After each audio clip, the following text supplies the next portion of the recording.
Hey guys, Active Football here again. See, Arsenal. Yes, we all know that the problem of Arsenal, the main problem Arsenal have, is the striking position, where they don't have a finisher, a top nine that can finish all those chances they keep creating. But outside that, there are other three things I think that is also a hindrance in Arsenal. If you watch their ball against Newcastle, I cannot blame Arteta in that ball. I should blame the players.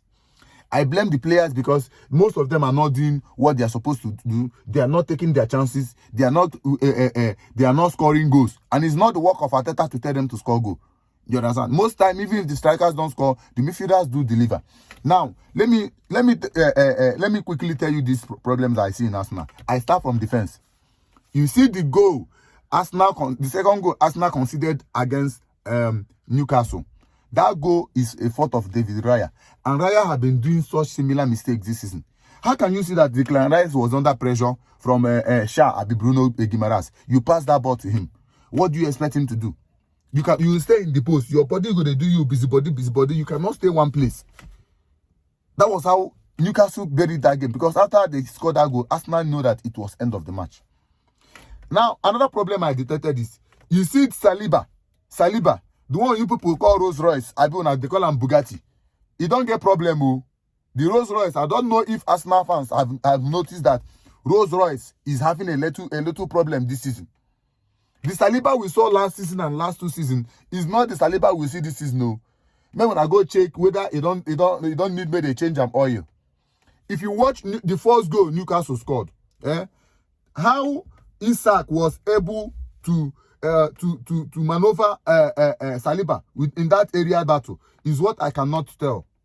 Because the Saliba I know will not allow Isak to turn that with that ball. The Saliba I know will clear that ball from air. So how Isak managed to overturn him, pass that ball, and still turn and come to his front to shoot that ball that hit in the bar before Murphy scored that goal is what I cannot explain. And if you watch this season, it's not only that. If you have been watching Arsenal matches this season, the only star man they have in defense now is Gabriel. Even though that's why Saliba has been performing, you people have been calling him Rolls Royce. The main Rolls Royce has been Gabriel. This season, Gabriel has been the main Rolls Royce. He's been playing, scoring goals, and he's been defending so well for Arsenal this season. Your match against Manchester City, you see that goal where Haaland scored. Yes, some of you will say Haaland is taller than Saliba. Saliba of last season no go green make Haaland not that ball. Haaland can never feel comfortable not in that ball. So I think Saliba is not in his best form this season. Even if you ask me, I think he's not in his best form this season. But despite that, Arsenal have been trying to cope in defense. But I want you guys to know that any error a defender makes and they score you, most time it's always difficult for you to cancel some goals. You understand? That's why it's not good to make too much errors in the defense. Watch Chelsea. Every time Sanchez makes a mistake, that's the end of the match. Anytime their defense makes a mistake, most time, that's the end of the match. So had it been Saliba did not allow Isak to turn him that way for them to score that first goal, Arsenal would have been in that game. Now, let me pick another player there. You see Odegaard.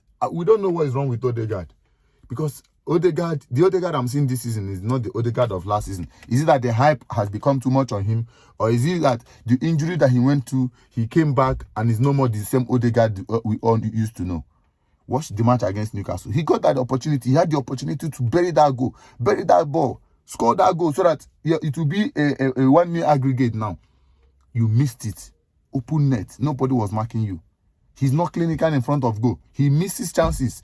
Each time Arsenal need a goal, he always get that chance, but he don't step up.